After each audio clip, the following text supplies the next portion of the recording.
लोभी सास और सावन का चमत्कार। आसमान में काले बादल छाए हुए थे। बिजली बार बार चमक रही थी। तेज बारिश से पूरा गांव भीग चुका था। गांव के पुराने शिव मंदिर की घंटियां लगातार बज रही थी। एक युवती भीगती हुई बेहोश पड़ी थी। उसके पास बैठी 8 साल की छोटी बच्ची रो रो कर उसे उठा रही थी। माँ, उठो ना माँ, मुझे बहुत डर लग रहा है। भोले बाबा जी, मेरी माँ क्यों नहीं उठ रही? आप उनसे कहो ना कि उठ जाएं।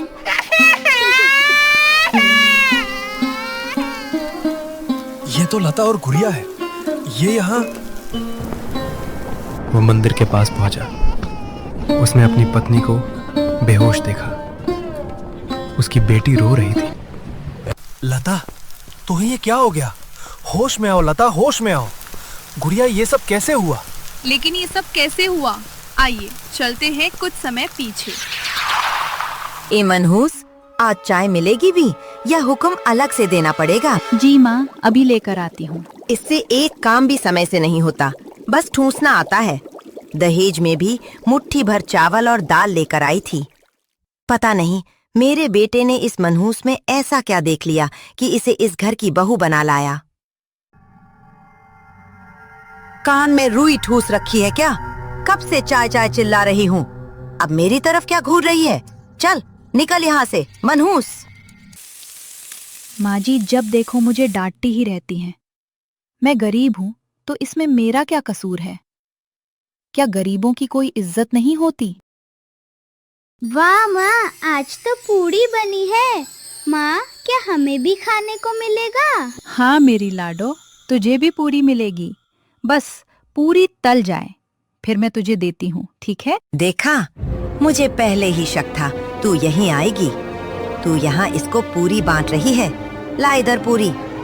ये तेरे बाप के घर की नहीं, मेरे बेटे की कमाई है, समझी? दादी, मुझे पूड़ी दे दो ना, बहुत मन कर रहा है। फरमाइश तो देखो इनकी। ये पूड़ियाँ मंदिर के भंडारे के लिए हैं। तुम दोनों के लिए कल की बची हुई सूखी रोटियां रखी हैं, वही खाओ। माँ, दादी हमसे इतना गुस्सा क्यों करती हैं? अरे मेरी लाडो, उदास क्यों होती है? दादी हमसे बड़ी हैं, कभी कभी उन्हें गुस्सा आ जाता है। भगवान जो भी देते हैं वही प्रसाद होता है। मैं तुझे आम का अचार देती हूँ। किसी और दिन मैं अपने हाथों से गर्मा गर्म पूरी बनाकर खिलाऊंगी।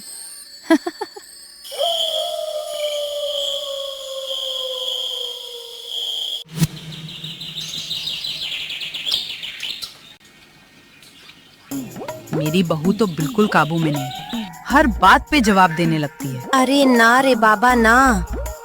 अरे नहीं रे बाबा, मेरी बहू तो गाय जैसी सीधी है। मैं जो कहती हूँ वही करती है। मैं तो अपनी बहू को अपने बेटे से भी ज्यादा प्यार करती हूँ। मानना पड़ेगा कमला, असली बहू तो तूने ही पाई है। हाँ, मेरी बहू थोड़ी निकम्मी तो है, लेकिन दहेज और पैसे की कोई कमी नहीं की, इसलिए मैं ज्यादा कुछ नहीं कहती। ये बात कमला के दिल में तीर की तरह चुभ गई। उसके चेहरे की नकली मुस्कान साफ बता रही थी कि वो अंदर ही अंदर जल रही थी। अच्छा कमला बहन, मैं चलती हूँ। मेरी बहू ने विलायती चाय बनाई होगी। कभी फुर्सत मिले तो तुम भी आना, तुम भी आकर चखना विलायती चाय। पता नहीं ये ममता खुद को समझती क्या है। अपने पैसों का ऐसा गुणगान करती है जैसे हमने जिंदगी में कभी पैसा देखा ही ना हो। माँ, आज सावन का पहला सोमवार है। अगर आप अनुमति दें तो मैं आधा घंटा मंदिर जाकर पूजा कराऊं? पूजा से पहले घर का काम भी होता है। भगवान कहीं भागे नहीं जा रहे। क्या तेरे जल के लिए महादेव जी प्यासे पड़े हैं? बढ़ियाई पूजा पाठ करने वाली। माँ, दादी बाहर सबके सामने आपको अपनी बेटी कहती हैं, फिर घर में आपके साथ ऐसा बुरा व्यवहार क्यों करती हैं? गुड़िया, दादी कोई पराई थोड़ी ना है।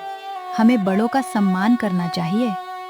बेटा, इंसान की असली पहचान उसकी अच्छी नीयत और अच्छे व्यवहार से होती है। माँ, थाली मुझे दे दीजिए, आज पूजा मैं कराती हूँ। मेरी बेटी तो अब सच में बहुत समझदार हो गई है। लता सब जानती थी कि कमला उसके साथ कैसा व्यवहार करती है।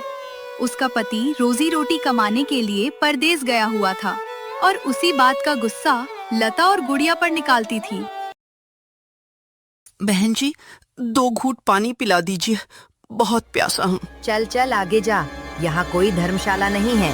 हर रोज भीख मांगने वाले चले आते हैं। अरे बाबा ठहरो जरा। क्या हुआ बिटिया? बाबा, आपको बहुत प्यास लगी है ना? ये लीजिए, पानी पी लीजिए।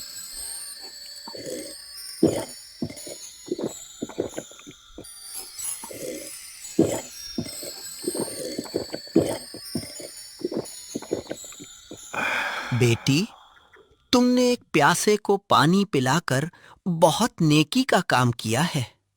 अल्लाह तुम्हारी हिफाजत करे। दूसरी ओर कमला ये सब देख रही थी, लेकिन उसके मन में कुछ और ही चल रहा था। अरे, ये मुसलमान बूढ़ा आदमी कोई साधारण नहीं लगता।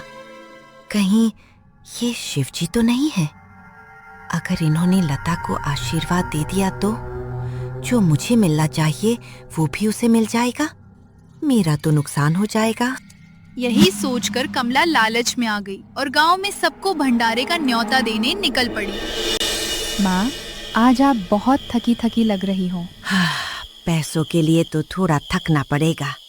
2 दिन बाद भंडारा है, समझी? गांव में तो भंडारे की कोई घोषणा ही नहीं हुई। 2 दिन बाद घर में भंडारा है, बहुत लोग आएंगे, इसलिए सारी तैयारी तुम्हें ही करनी है। माँ, मैं इतना सारा खाना अकेले कैसे बनाऊंगी? मैं ये सब नहीं जानती। मेरा काम था तुझे कहना, अब तू जैसे भी कर। और ध्यान रहे, खाने में कोई कमी नहीं होनी चाहिए, वरना। जी माँ जी, मैं सब संभाल लूंगी। अब तो बस पैसा ही पैसा होगा। एक बार पैसे आ जाएं, फिर देखना मैं इन दोनों को घर से कैसे निकालती हूँ। फिर अपने बेटे की शादी किसी अमीर घर की लड़की से कराऊंगी।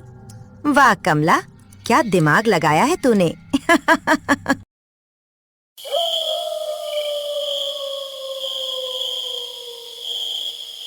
लता सुबह से रात तक अकेली काम में जुटी हुई थी। मसाला पीसना, सब्जियां काटना, खाना बनाना और साफ सफाई करना, हर काम वही कर रही थी। ए लता, तुझसे एक काम भी ठीक से नहीं होता। तुझे पता है ना, 1 बजे से लोग आने लगेंगे। तू सारा काम कब तक पूरा करेगी? माँ जी, खाना बहुत ज्यादा है। ज्यादातर खाना तैयार हो चुका है, बस सब्जी और पूरी बनानी बाकी है। मिठाई तो मैंने कल रात ही बना दी थी। मुझे सफाई देने की जरूरत नहीं है, बस काम समय पर पूरा चाहिए। लता ने दोपहर 1 बजे से पहले ही सारा खाना तैयार कर लिया।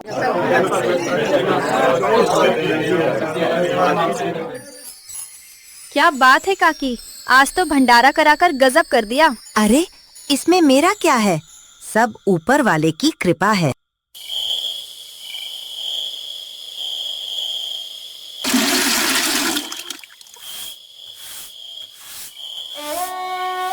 माँ, आप बहुत थक गई होंगी, लीजिए ये खाना खा लीजिए। सच में मेरी बेटी मेरा कितना ध्यान रखती है। गुड़िया, तूने खाना खा लिया? नहीं माँ, मुझे भूख नहीं है, आप पहले खा लीजिए। मुझसे झूठ बोल रही है मेरी बच्ची। आजा, आज मैं तुझे अपने हाथों से खाना खिलाऊंगी।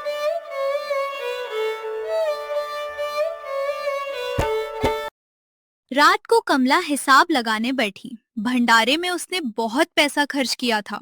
उसे उम्मीद थी कि गांव के जमींदार या व्यापारी उसकी तारीफ करेंगे और भविष्य में मदद करेंगे, लेकिन किसी ने उसकी उम्मीद के मुताबिक साथ नहीं दिया। कमला, याद है ना, तुमने 3 महीने पहले मुझसे कर्ज लिया था, उसकी तारीख निकल गई है।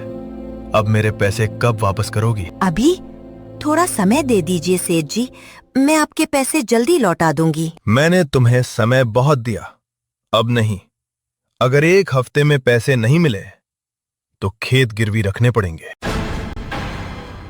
ये सुनकर कमला के पैरों तले जमीन खिसक गई। उसे समझ नहीं आ रहा था कि अब कर्ज कैसे चुकाएगी, लेकिन अपनी गलती मानने के बजाय वो मन ही मन इस सब का जिम्मेदार लता को मानने लगी। हो ना हो, ये सब लता की ही करामात है। उसी ने खाना ठीक से नहीं बनाया, तभी ये सब हुआ। ए तुम दोनों मनहूस, अभी के अभी यहाँ से निकलो तुम दोनों। माँ बेटी ने मेरा सब बर्बाद कर दिया। माँ, आप ऐसा क्यों बोल रही हैं?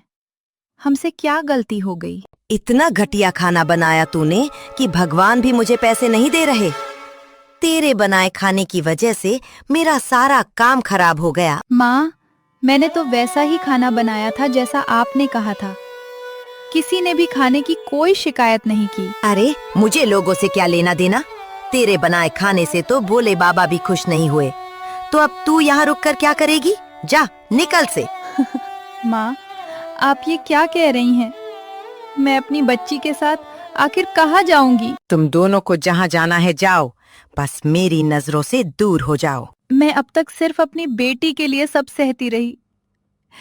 आप चाहती है ना कि मैं और मेरी बेटी यहाँ से चले जाएं? ठीक है, हम चले जाएंगे, लेकिन याद रखना, आपका लालच एक दिन आपको बहुत भारी पड़ेगा। इतनी बड़ी बात, फिर भी तुमने मुझे एक बार भी नहीं बताया। कैसे बताती आपको?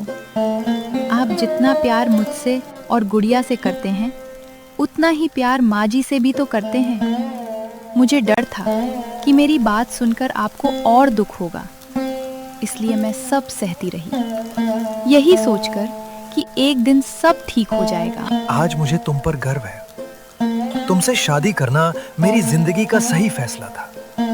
अब माँ को भी समझना होगा कि किसी के साथ गलत करना सही नहीं होता। उन्हें अपनी गलती का सबक मिलना ही चाहिए। माँ, ओ माँ, लता और गुड़िया कहाँ हैं? अरे बेटा, तू आ गया? कब आया? माँ पहले ये बताओ, लता और गुड़िया कहाँ हैं? वो अब क्या बताऊं बेटा। बहू तो अपने आशिक के साथ भाग गई। जाते जाते गुड़िया को भी अपने साथ ले गई। मैंने उसे बहुत समझाया, लेकिन उसने मेरी एक बात भी नहीं सुनी। माँ ऐसा मत कहो, आप मुझे डरा रही हो ना। लता ऐसा कभी नहीं कर सकती। अरे मैं तुझसे झूठ क्यों बोलूंगी बेटा? जो सच है वही तो बता रही हूँ।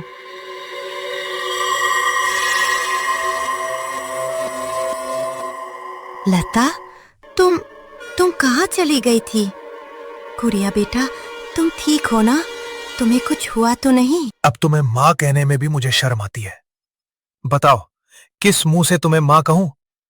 तुमने अपनी ही बहू और पोती के साथ इतना बड़ा अन्याय किया। अब कमला समझ गई थी कि उसका सारा भेद खुल चुका है। अब और नाटक करने का कोई फायदा नहीं था। मुझे माफ कर दे बहू। अपने लालच मैंने तुम दोनों के साथ बहुत गलत किया। चलो लता, अब हम यहाँ नहीं रहेंगे।